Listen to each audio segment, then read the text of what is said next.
Good morning, welcome to Ridhima kitchen. வாங்க, இன்னைக்கு நம்ம வீட்டில் ஒரு வெள்ளை பூசணிக்காவோட பஜ்ஜி பார்க்கலாம். இதுக்கு நம்ம வீட்டில் வெள்ளை பூசணிக்காய் பஜ்ஜின்னு தான் சொல்லுவோம். இதுக்கு வேறு ஏதாவது பேர் இருக்கான்னு எனக்கு தெரியல. இருந்ததுன்னா சொல்லுங்கள். நான் வெள்ளை பூசணிக்காய் ஒரு 1/4 கிலோ எடுத்துருக்கிறேன். அது நம்ம வீட்டுக்கு தேவையான அளவு பொடுசாக கட் பண்ணி வச்சுருக்கேன். தேவைன்னா குக்கரில் கூட விசில் விட்டுக்கலாம். அதே போல் ஒரு உருளைக்கிழங்கு அது கட் பண்ணியிருக்கிறேன் பொடியாக, அதுவும் போட்டுட்டேன்.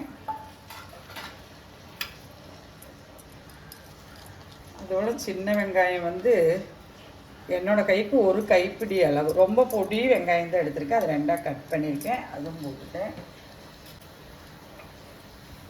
பாருங்கள், பழுத்த பச்சை மிளகாயா ஒரு 5 எண்ணெய் எடுத்துருக்கு. இதுக்கு எல்லா பஜ்ஜிகளுக்குமே பழுத்த மிளகா போட்டால் அது ஒரு டேஸ்ட்டை கொடுக்குங்க. அது போட்டிருக்கேன். அது மாதிரி வெள்ளை பூண்டும் ஒரு சின்ன சின்ன பூண்டு ஒரு 10 பூண்டு போட்டிருக்கேன்.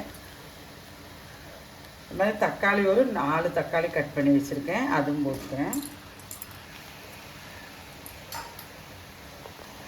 பாருங்க, எல்லாம் போட்டு நான் கேஸ் பற்ற வச்சுட்டேன் முதல்லையே.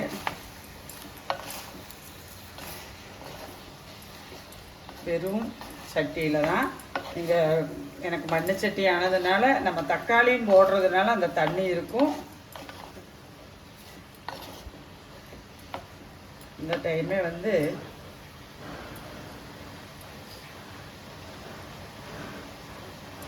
உப்பும் போட்டுக்கிறேன்.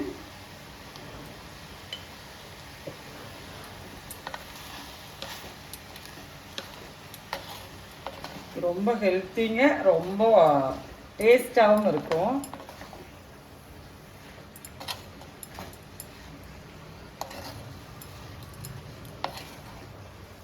இது வந்து எங்கள் மாமியாரோட ரெசிபி.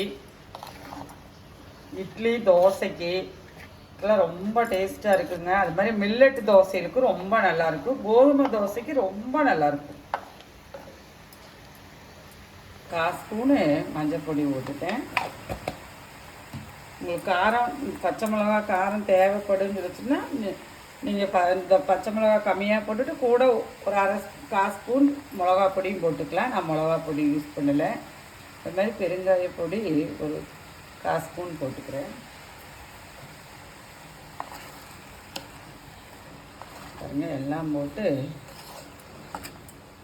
குக்கரில் நீங்கள் 2 விசில் விட்டால் போதும், நல்லா உடஞ்சி வந்துடும். குக்கரில் வைக்கிறவங்க அப்படி செய்யலாம்.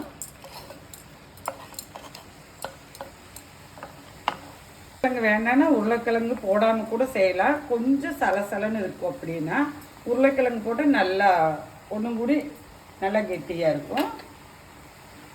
பாருங்கள், அதுலேயே தண்ணி விட்டு வருதுலவா, நான் அளவாக வந்து தண்ணி வச்சுக்குவேன்.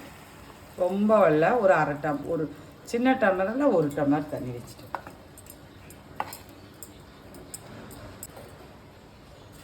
மூடி போட்டுறேன், வேகட்டும். ஆனால் கொத்தமல்லி வந்து இப்போவே போட்டுக்கலாம். கொத்தமல்லி கொஞ்சம் தாராளமாகவே போட்டுக்குங்க, ரொம்ப நல்லாயிருக்கும்.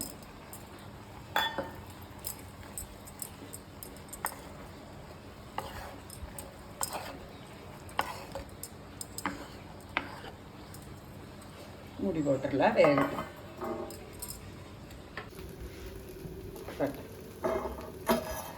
பாருங்க, நம்மளுக்கு காயெல்லாம் நல்லா வெந்து வந்துருச்சு.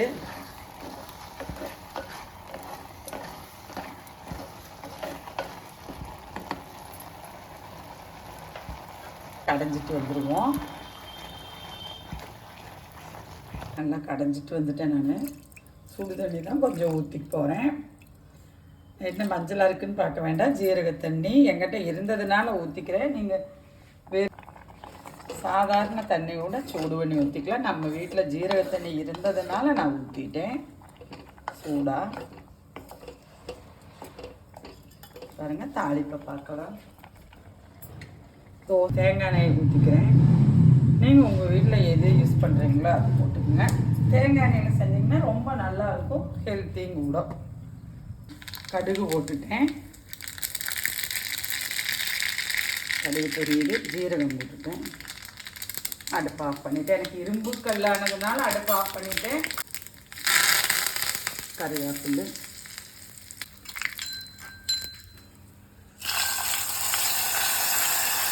இதில் வரமிளகா வேணுனாலும் நீங்கள் தாளிப்புக்கு ஒன்று போட்டுக்கலாம், நான் போடல. இது மாதிரி மிளகாயை கம்மி பண்ணிவிட்டு மிளகா பொடி வேணுனாலும் போட்டுக்கலாங்க. பாருங்கள், அது மாதிரி தண்ணி பூசணிக்காய் வந்து ரொம்ப ஹெல்த்தி. சாப்பிடாத குழந்தைங்களா இருந்தாலும் சரி, பெரியவங்களாக இருந்தாலும் சரி, நிறைய பேர் இருக்காங்க. இப்படி செஞ்சு கொடுத்தீங்கன்னா அவங்களுக்கு தெரியவே செய்யாது இதில் நம்ம பூசணிக்காய் போட்டிருக்கிறோமான்னு சொல்லி போட்டு தக்காளி பஜ்ஜின்னு சொல்லி சாப்பிட்ருவாங்க. நீங்களும் இப்படி குழந்தைங்களுக்கு செஞ்சு கொடுங்க. நாங்களாம் எங்கள் குழந்தைங்கள ஏமாத்தின விஷயம். வாங்க நம்ம வீட்டில் தோசை கூட சாப்பிட்லாம். நன்றி, வணக்கம்.